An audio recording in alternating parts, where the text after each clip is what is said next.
Greetings, anime fans. Today I'm going to be doing my quick review of Saturday's episode of One Piece. When we last left off, Luffy was still badly critically injured due to Kizaru kicking him away from the back from Oz Plaza to prevent him from rescuing Ace. Anyhow, you know, as as you may very well know, you know, all of Whitebeard's pirates were still engaged in brutal battles all over the place. You know. Most of Whitebeard's men took out at least 3 of the pacifistas, as far as I saw, which was which was pretty awesome to see. Um, yeah. Um, let's see.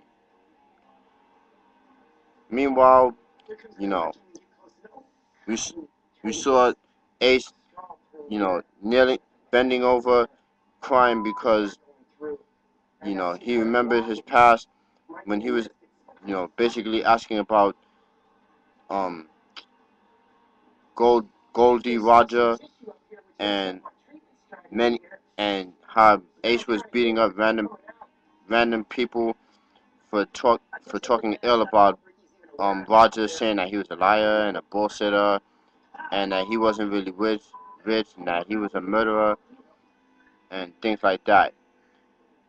So anyway, Ace regretted, what he had done in his past and said that he wanted to live. While meanwhile, you know, Jozu, Marco, and Whitebeard each taken got beaten up by each of the 3 admirals. Akainu punched Whitebeard in his chest, which badly hurt him. Kizaru ended up firing beams at Marco, and Jozu nearly got half his body frozen by um Aokiji. Moving on from all that chaos, they checked up on Buggy the Clown, who managed to get unfrozen thanks to a couple of prisoners tossing him into um, steamy waters that were caused from Akainu's magnum punch, raining magma punches a couple of episodes ago. I believe it was 474, 475, something like that. If I'm wrong on episodes, I'm sure y'all will correct me on that. Anyhow, yeah. So with the three with with the 3 big powerhouses of the Whitebeard Pirates, you know, pretty badly hurt, you know, all eyes, you know, all eyes turned to Luffy, who was still badly hurt, and he had asked Ivan Chan, Ivan Koff to give him energy hormones because he wanted to continue to, fight on and save Ace himself, even at the cost of his own life. What got to me, what really got to me was Luffy willing to sacrifice his own life just to get to Ace, which I think is very, very touching because, in all honesty, I find Ace a pretty cool guy, and I would hate to see him get executed, which we all know will happen, in the eventually in a couple of episodes. Yeah. Anyway, so you know, while Ace was regretting, ev- while Ace was pretty much regretting, you know, his past, Sengoku told one of the Marine soldiers to get 2 more executioners because he wanted to hurry up and try to execute Ace quickly because Crocodile had knocked out the 2 before that were getting ready to run Ace through with their swords.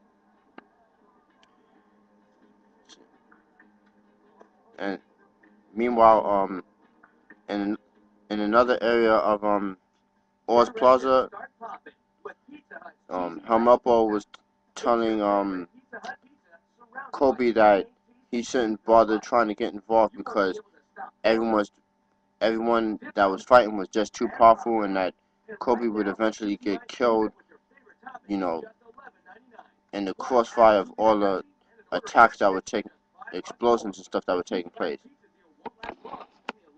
So, yeah, that's basically it. See, see, the last few minutes of the episode, you know, it just basically had Luffy begging Ivankov to inject him with the anti-hormones, which Ivankov did. Luffy got up to his feet and started yelling real loud, calling out Ace's name, and you know, during that scene, I thought, you know, Luffy was gonna unleash his haki, but I guess we'll probably have to wait until this Saturday's episode for Luffy to do that.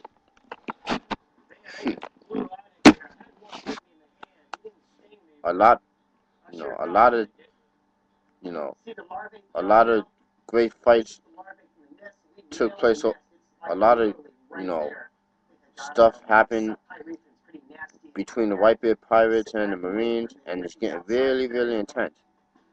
Personally, I like this war arc of One Piece better than the past arcs, and especially the CP9 saga.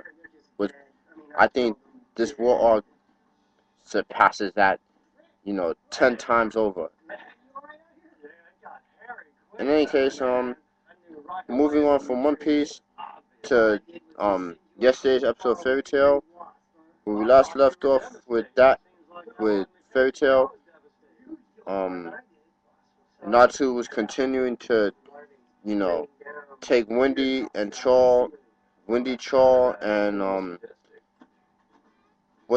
that blue cat whose name I forgot, back to Windy so that, you know, back to Ursa so that Windy could heal Ursa, who's still suffering from some poison that's spreading through her body. As that was going on, um, you know, the ice guy, great, the ice mage Gray was still battling this racer, and you know, Gray got a little assistance from Leon, who, you know, who both tag team racer, but unfortunately their ice attacks could do barely anything to him until, you know, Leon figured out how to finally stop racer from you know, basically neutralize racer's um speed attacks. He figured out that everything was just being slowed around him. Everything was just being slowed around him or something like that. So, you know, Gray shot Racer from afar with an ice arrow and took him down. But unfortunately, it didn't finish him off as Racer got up, you know, and pretty much revealed, um, pretty much revealed an explosive bomb that was strapped to his chest.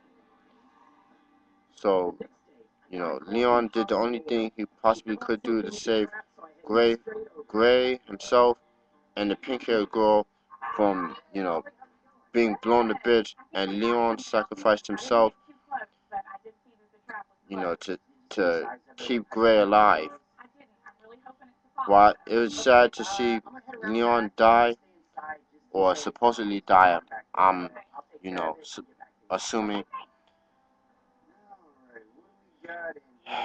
I felt bad for that. I felt bad for Leon being um killed. But anyway, yeah. That's pretty much it for my One Piece and um Fairy Tail review for this week. You know, I'll probably most likely be either Saturday or Sunday to review this Saturday's One Piece and next week's Fairy Tale episode after that. Oh, and for all you wrestling fans in the New York City area, I just got word that Dragon Gate is coming to New York City area January 26th.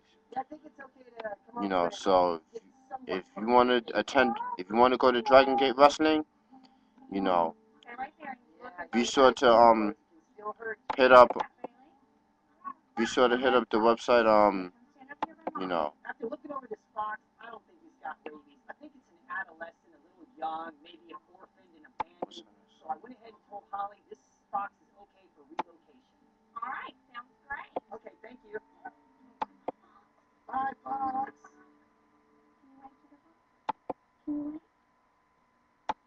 Be sure to hit up. What's the name of the wrestling site? I've forgotten the wrestling site.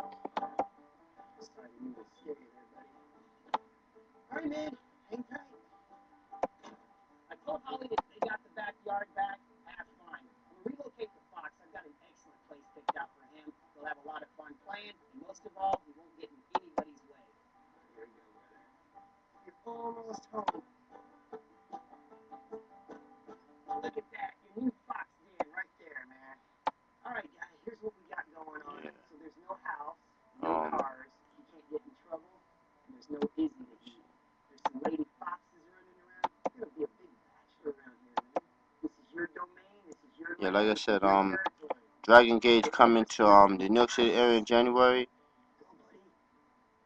and you know, I'll let you know if I find out anything. Anyhow, that's all for now. Catch you guys later. Peace.